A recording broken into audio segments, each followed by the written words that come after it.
Bapak Ibu tetap berdiri, jangan buru-buru duduk Bapak Ibu. Saya mau tanya satu hal, berapa banyak Bapak Ibu yang pagi ini kita sungguh-sungguh menyadari hidup kita itu karena Tuhan. Sungguh Bapak Ibu, amin. Tanpa Tuhan Bapak Ibu kita gak mungkin kuat, kita gak mungkin bisa sanggup menghadapi tantangan yang kita hadapi hari-hari ini. Nah Bapak Ibu boleh tolong diklik dulu. Saya punya slide sebentar Bapak Ibu. Iya, ini yang menjadi tema kita Bapak Ibu. Nah saya ingin Bapak Ibu kita ucapkan 3 kali sambil kita mengepal tangan kanan kita. Yang pertama dengan pelan, yang kedua lebih keras, dan yang ketiga paling keras. Semua siap? Oke, 2, 3. Keteguhan iman. Lebih keras. Keteguhan iman. Paling keras. Keteguhan iman. Tepuk tangan buat kita. Iya, Bapak Ibu silakan duduk. Kenapa Bapak Ibu saya mengajak Bapak Ibu mengucapkan berulang-ulang? Supaya alam bawah sadar kita itu menjadi sadar. Katakan sadar. Bagaimana hari-hari ini kita harus hidup di dalam keteguhan iman. Bapak Ibu yang pernah ke Mesir, ke Kairo, pasti tahu ini gambar apa. Orang Indonesia menyebutnya itu adalah gereja sampah. Tapi sebenarnya gereja ini bukan namanya gereja sampah, tapi gereja Santo Simon. Gereja ini adalah gereja terbesar di Kairo, dan gereja ini menjadi bukti nyata, bukti yang otentik bagaimana orang Kristen di Kairo itu punya sebuah keteguhan iman yang sangat luar biasa.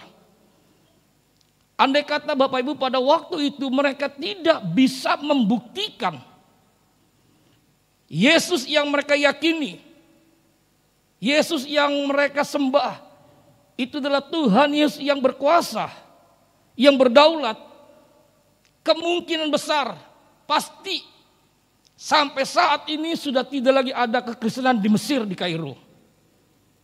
Tapi sampai saat ini kita bersyukur kekristenan di Mesir, Kairo berkembang dan luar biasa. Tepuk tangan buat Allah kita yang luar biasa.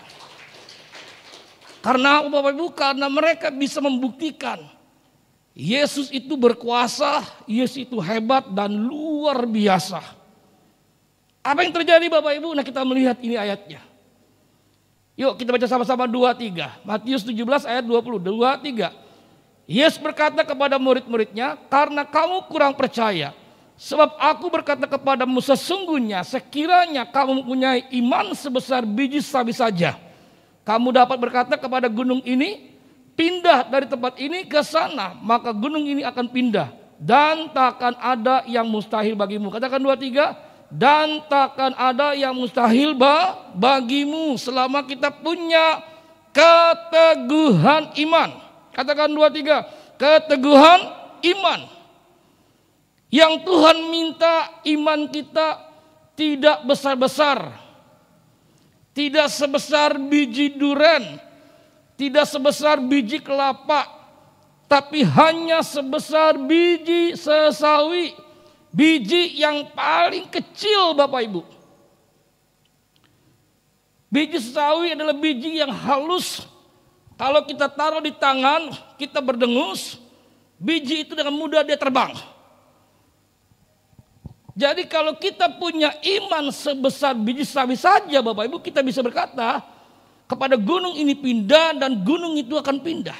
Dulu Bapak Ibu saya berpikir ayat ini adalah sebuah perumpamaan, hanya sebuah kiasan. Ternyata Bapak Ibu, ayat ini adalah sebuah kisah nyata, true story, bukti yang nyata, saudara. Nah, ini saudara, ya, ini adalah tempat bukti di mana Bapak Ibu gunung itu pindah. Jadi ketika mereka ditantang imannya, keteguhan imannya, membuktikan bahwa Yesus yang mereka sembah adalah Tuhan yang berkuasa. Mereka percaya sungguh-sungguh dan membuktikan Yesus itu berkuasa. Katakan amin. Yesus itu berdaulat. Katakan amin. Apa yang terjadi Bapak Ibu? Gunung yang namanya Mokatam itu berada di Kairo Timur. Itu bisa pindah, bisa bergerak, bisa bergeser dari timur pindah ke Kairo Barat. Tepuk tangan buat Allah kita yang luar biasa. Bapak Ibu, ini sebuah hal yang tidak masuk akal. Ini sebuah fakta, sebuah bukti yang nyata. Tuhan kita itu Yesus namanya hebat sekali. Bapak Ibu bangga? Dengan peristiwa gunung itu pindah sepanjang 3 km. Bergeser 3 km. Itu membuktikan saudara, Yesus itu berkuasa. Dan membuat khilafah yang menantang orang-orang Kristen Koptik pada waktu itu. Dan membuat dia akhirnya percaya kepada Yesus. Wow. Dan memberi diri dibaptis. Dan dia mengakhiri hidupnya melayani Tuhan di padang gurun saudara. Saudara, ini sebuah fakta nyata yang tidak bisa diungkiri. Bagaimana saudara gunung itu bergerak dan pindah. Bukti keteguhan iman Keluaran 14 ayat 22. Demikianlah orang Israel berjalan dari tengah-tengah laut di tempat kering. Masuk akal? Logis? Enggak bisa. Berjalan di tengah-tengah laut di tempat kering. Sedang di kiri dan di kanan mereka air itu sebagai tembok bagi mereka. Wow. Ini bukti keteguhan iman. Bapak Ibu, hari-hari ini sebagai anak Tuhan kita butuh yang namanya keteguhan iman. Amin. Kita nggak mungkin bisa bertahan menghadapi tantangan badai gelombang yang hari-hari ini harus kita hadapi tanpa keteguhan iman. Nah, pertanyaannya pagi ini Bapak Ibu, bagaimana caranya kita mengalami keteguhan iman? Ini jawabannya Yeremia 17 ayat kelima. Beginilah firman Tuhan, terkutuklah orang yang mengandalkan manusia, yang mengandalkan kekuatan sendiri, dan yang hatinya menjauh daripada Tuhan. Ada 3 kunci. Bagaimana Bapak Ibu kita bisa mengalami keteguhan iman dalam hidup ini? Saya ulangi lagi Bapak Ibu, tanpa keteguhan iman, kita nggak mungkin kuat bertahan menghadapi badai tantangan hari-hari ini. Memang Alkitab berkata dengan jelas, menjelang Tuhan datang kali kedua, kondisi dunia bukan semakin baik. Halo? Menjelang kedatangan Tuhan kali kedua, situasi kondisi dunia bukan semakin lebih baik. Alkitab berkata akan kembali seperti zaman Nuh. Zaman Nuh adalah puncak bejatnya, bobroknya dosa. Jadi kalau kita berkata hari-hari ini apakah seperti zaman Nuh? Sedang menuju kepada zaman Nuh. Dan zaman Nuh adalah sebuah peristiwa kejadian di mana Tuhan menyesal telah menjadikan mereka. Kenapa saudara? Karena Tuhan melihat semua perbuatannya, semua tindakannya yang manusia buat hanya kejahatan semata. Bayangin saudara, semua sikapnya, semua perbuatannya, tindakannya hanya kejahatan semata. Itulah sikap, tindakan, perbuatan yang membuat Tuhan menyesal dan yang membuat Tuhan memusnahkan mereka dengan air bah. Jadi yang pertama saudara, bagaimana kita mempunyai keteguhan iman? Jangan mengandalkan manusia. Katakan 2, 3. Jangan mengandalkan manusia. Mungkin pagi ini Bapak Ibu berkata, kenapa enggak boleh mengandalkan manusia? Yang pertama kita berkata, terkutuk. Yang kedua, kenapa kita enggak boleh mengandalkan manusia? Karena manusia terbatas. Katakan 2, 3, manusia terbatas. Yang ketiga, kenapa kita enggak boleh mengandalkan manusia? Karena ujung-ujungnya kita pasti kecewa. Katakan 2, 3, kecewa. Lihat ini buktinya. Yohanes 5:7. Jawab orang sakit itu kepada Tuhan Yesus, Tuhan, Tidak ada orang yang menurunkan aku, tidak ada orang yang menolong aku, tidak ada orang yang membantu aku. Orang lumpuh ini lumpuh sudah 38 tahun. Dia duduk di pinggir kolam Bethesda. Alkitab berkata, setiap goncangan pertama, siapapun apapun penyakitnya, maka akan sembuh. Dan orang itu setiap hari menanti-nantikan goncangan air kolam Bethesda, tetapi tidak terjadi mujizat. Kenapa saudara? Dia mengharapkan ada orang yang bantu dia. Dia harapkan ada orang yang tolong dia.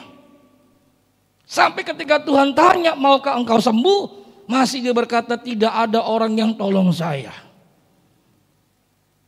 Ke dalam kolam itu apabila airnya mulai goncang dan sementara aku menuju kolam itu, orang lain sudah turun mendahului aku. Ujung-ujungnya kecewa. Bapak Ibu, di dalam situasi masa pandemi, kalau saya mengharapkan orang bantu saya, orang tolong saya pasti kepahitan. Saya pasti kecewa.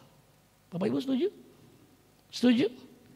Kita pikir si A, si B, si C pasti ngerti kita, bantu kita, tolong kita, dan ujung-ujungnya kita pasti kecewa.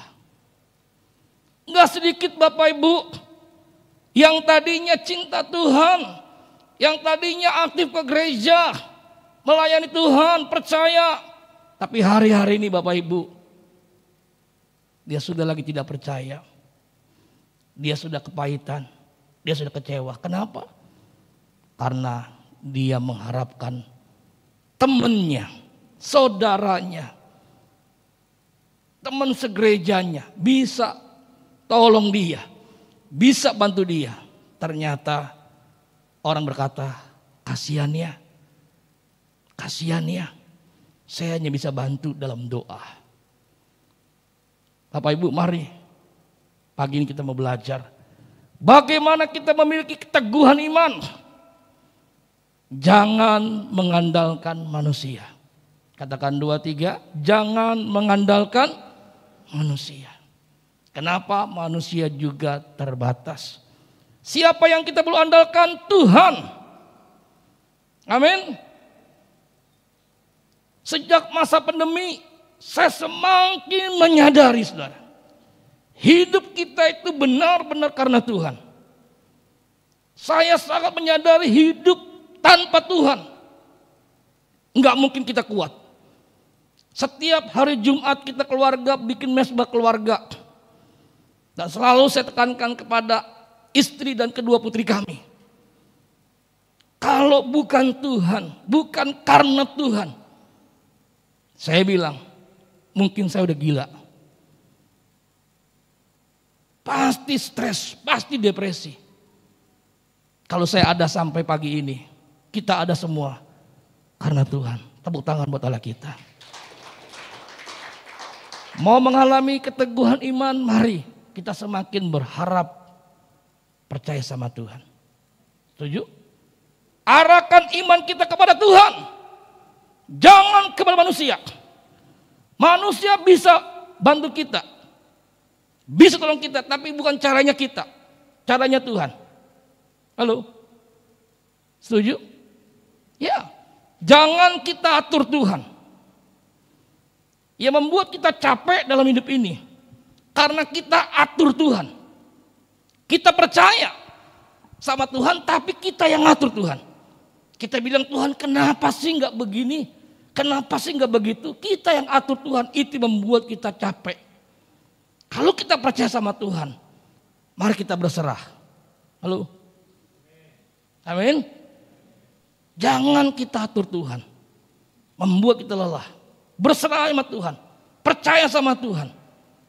Pasti ada mujizat setiap hari terjadi. Kenapa saudara? Kami alami. Kami alami saudara. Pertolongan Tuhan itu begitu luar biasa. Saya selalu berkata kepada istri dan kedua putri kami, Tuhan tidak pernah mempermalukan orang yang percaya kepada Dia. Halo? Amin. Makanya kita harus benar-benar punya keteguhan iman kita. Jangan goyah, jangan goncang, jangan tergoncang hari-hari ini. Apapun terjadi, iman kita harus tetap kuat dan kokoh. Yang kedua Bapak Ibu, kita belajar. Tolong dibantu LCD. Iya. Yang kedua, mengandalkan kekuatan sendiri. Ini yang membuat Bapak Ibu kita jadi depresi. Yang pertama, kita mengandalkan manusia. Yang kedua, mengandalkan kekuatan sendiri Bapak Ibu. Setiap orang yang tinggi hati, orang yang sombong itu mengandalkan kekuatan sendiri. Adalah kekejian bagi Tuhan. Sungguh ia tidak akan luput dari hukuman. Kalau kita mau mengalami keteguhan iman, jangan mengandalkan manusia. Jangan mengandalkan kekuatan diri kita sendiri. Kalau kita berkata saya bisa, saya mampu, saya sanggup. Saya ketemu seorang pengusaha yang berkata kepada saya begini, Pak Pendeta, hari-hari ini benar-benar sungguh-sungguh berat. Saya berbisnis puluhan tahun belum pernah mengalami badai seperti begini beratnya. Tapi hari-hari ini benar-benar sangat berat. Dia tadinya menjadi seorang miliarder, sekarang jadi tukang siomay. Bukan berarti tukang siomay itu tidak bagus. Baik, tukang siomay pun banyak yang kaya. Amin. Ya, dia bisa kuliahkan anaknya sampai ke Amerika. Tapi artinya saudara, tadinya hidupnya enak, serba ada. Sekarang dia harus menggoes dengan sepeda, berkeliling setiap hari menjajakan siomaynya yang belum tentu orang beli. Kenapa saudara? Jangan andalkan kekuatan diri kita. Justru hari-hari ini kita semakin mengandalkan Tuhan. Amin.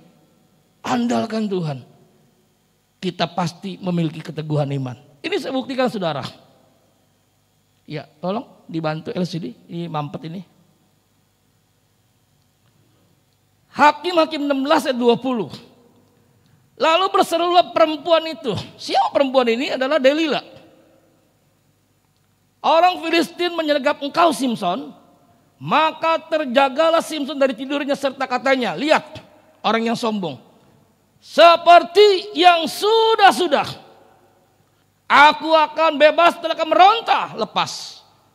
Tetapi tidaklah diketahuinya bahwa Tuhan telah meninggalkan dia. Halo.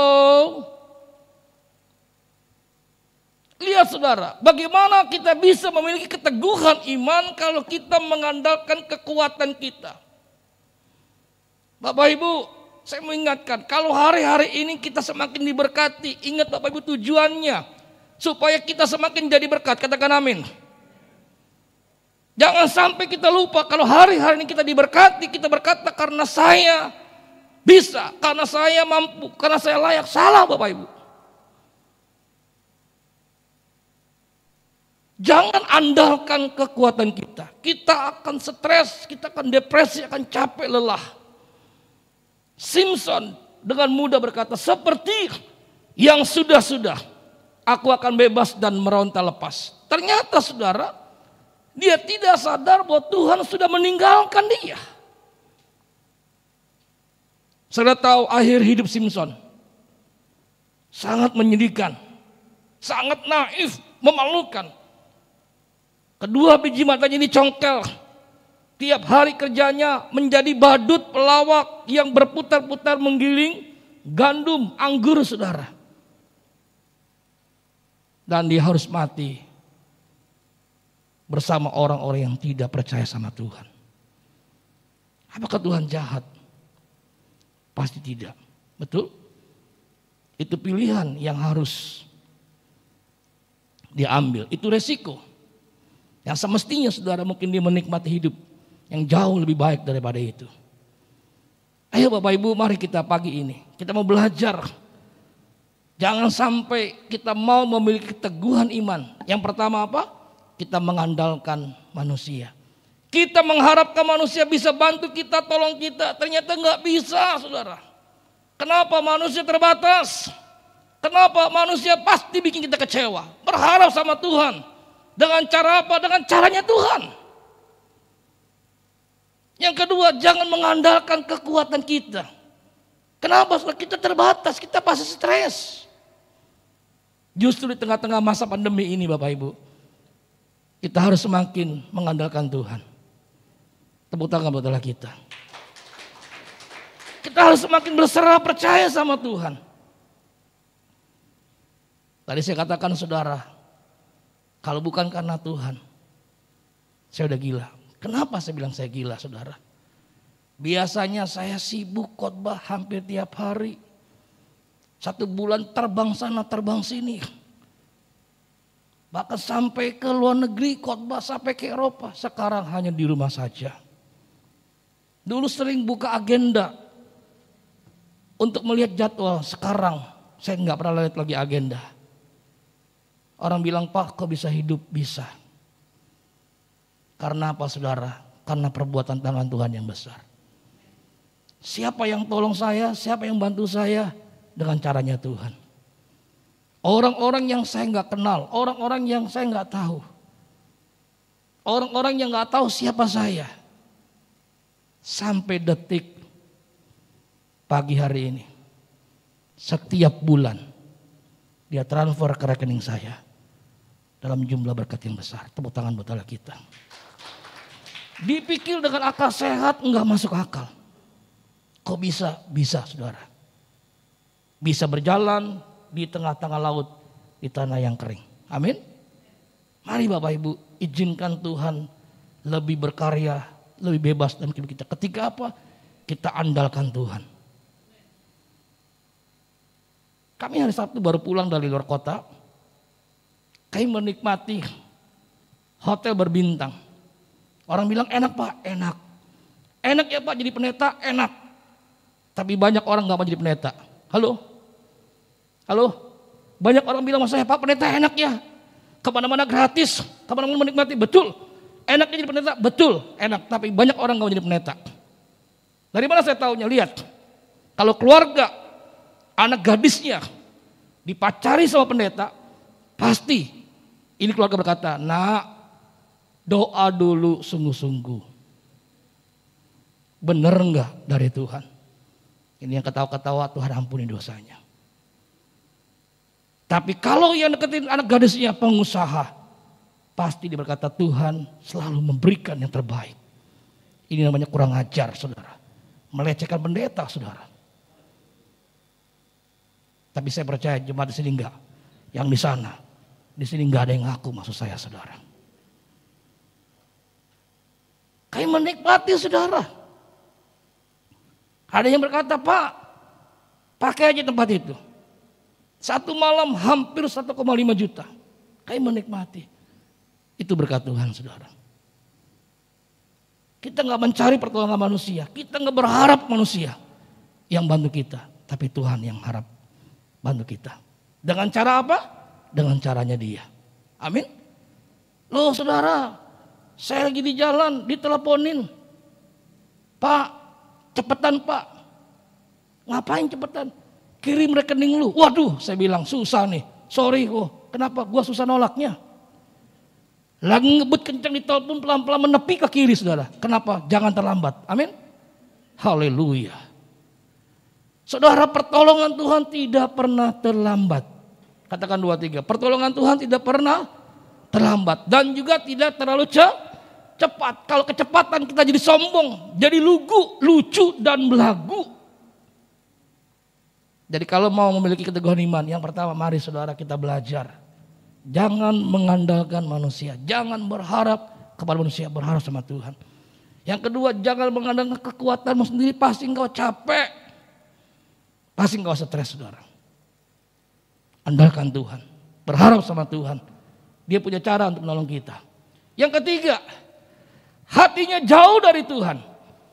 Lihat setelah Raja Uzia menjadi kuat, ia menjadi tinggi hati. Saudara tahu, kecenderungan manusia adalah zona aman. Bapak Ibu setuju? Zona aman membuat kita nyaman. Lihat saudara, anak burung Raja Wali, kalau udah di atas saudara, puncak bukit itu dia nyaman sekali saudara. Dikasih makan tiap hari sama induknya. Tapi induknya gak mau, dia nyaman saudara. Apa yang dibuat oleh induknya saudara? Itu sarangnya, sangkarnya akan dihancurkan oleh induknya. Dan didorong itu anak yang dicintai didorong dari tebing itu sampai itu anak berguling-guling. Terus saudara, hampir mau jatuh, diangkat dengan sayapnya besar, diangkat lagi, dilempar, dilepas lagi, jatuh saudara. Kenapa saudara? Karena dia belajar terbang dengan sayapnya saudara. Kenapa? Kalau dia ada di sana, dia nyaman. Nah, orang Kristen, anak Tuhan, kalau dia sudah nyaman, semuanya sudah oke, itu hati-hati saudara. Saya dengan Ibu Nana tidak janjian dengan apa dia ucapkan pagi ini, tapi dengan saya ucapkan itu sama. Tuhan izinkan masalah terjadi supaya kita tidak lupa siapa diri kita. Amin. Lihat saudara, dia sudah kuat, dia lupa. Akhirnya dia sombong, ini celah. Sehingga ia melakukan hal yang merusak. Ia berubah setia kepada Tuhan Allahnya dan memasuki bait Tuhan untuk membakar ukupan di atas mezbah pembakar ukupan. Raja Uzia bukan raja baru, dia tahu seorang raja tidak punya hak membakar korban ukupan. Yang punya hak membakar ukupan itu adalah imam. Kok kenapa dia berani? Karena dia merasa sudah hebat. Dia mulai mengatur orang. Dia merasa dia bisa, dia mampu. Hati-hati saudara. Kesombongan mulai terjadi. Kalau nggak dipuji, kalau nggak disanjung, nggak dihargai, nggak dihormati. Hati-hati saudara. Kita belajar saudara bagaimana hati kita harus semakin dekat dengan Tuhan. Katakan amin. Jangan jauh dari Tuhan, makin jauh hati kita. Kita nggak memiliki keteguhan iman dalam hidup ini. Ini yang benar saudara, bagaimana kunci mengalami keteguhan iman. Diberkatilah, Yeremia 17 ayat 7. Orang yang mengandalkan Tuhan, yang menaruh harapannya pada Tuhan.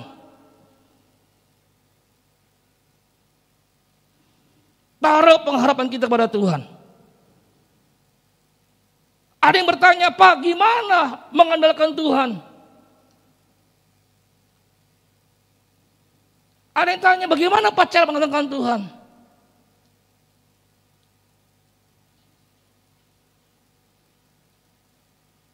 Coba diperbaiki. Ada yang tanya, bagaimana caranya mengandalkan Tuhan? Kalau hati kita, pikiran kita, hidup kita, isinya bukan firman, bisa saudara? Enggak mungkin bisa. Kita bisa mengandalkan Tuhan, berharap sama Tuhan kalau hati kita, pikiran kita, hidup kita isinya firman Tuhan. Katakan amin. Amin. Inilah kunci bagaimana saudara kita memiliki keteguhan iman. Bagaimana kita berharap sama Tuhan. Izinkan firman Tuhan kita baca setiap hari. Katakan 2, 3. Firman Tuhan berkuasa atas hidupku. 2, 3. Firman Tuhan berkuasa atas hidupku. Saudara, kalau kita nggak mengizinkan firman Tuhan itu menguasai hati kita, pikiran kita, kita nggak bisa mengandalkan Tuhan, kita nggak bisa berharap sama Tuhan. Makanya kita belajar bagaimana setiap hari kita mencintai firman dan kita suka firman. Katakan 2, 3, suka firman. Ya, kita bersyukur Bapak Ibu gereja kita sangat mendorong, sangat memotivasi jemaat untuk terus cinta firman Tuhan, suka firman Tuhan. Dan itulah membuat saudara kita memiliki keteguhan iman dalam hidup ini. 3 cara mengalami keteguhan iman. Yang pertama, jangan mengandalkan manusia. 2, 3, jangan mengandalkan manusia. Yang kedua, jangan mengandalkan kekuatan sendiri. Yang ketiga, jangan hatinya jauh dari Tuhan. Yang terakhir, diberkatilah. 2, 3. Diberkatilah orang yang mengandalkan Tuhan. Kita sudah berada di pertengahan tahun 2021. Bahkan masih ada yang bertanya, Pak, sampai kapan COVID selesai? Sementara negara-negara yang lain sudah mulai bebas dari COVID. Kita nggak pernah pusing COVID kapan selesainya. Yang kita pusingkan, bagaimana hari-hari ini saudara kita semakin mengharapkan Tuhan, berharap sama Tuhan. Amin. Amin. Yuk, saya undang kita semua berdiri, Bapak Ibu. Pemusik boleh cepat ke depan. Haleluya Tuhan, terima kasih.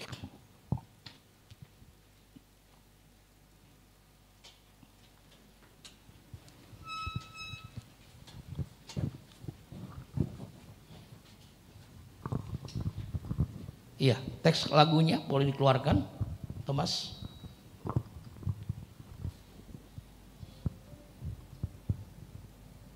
Saat ku tak melihat jalanmu.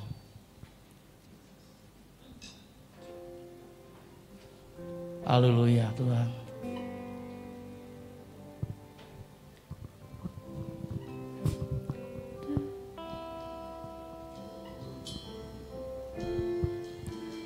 Saat ku tak melihat jalanmu, saat ku tak mengerti rencanamu, namun tetap ku pegang janjimu.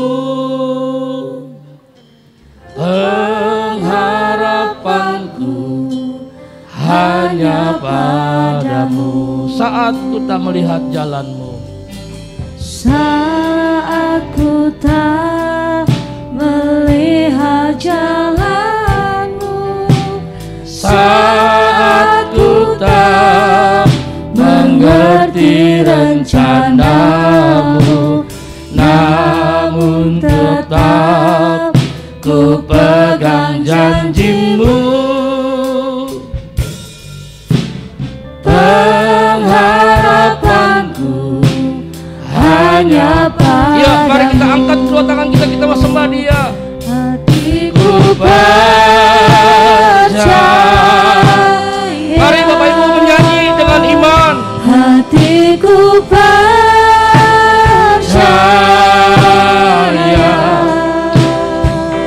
Hatiku percaya.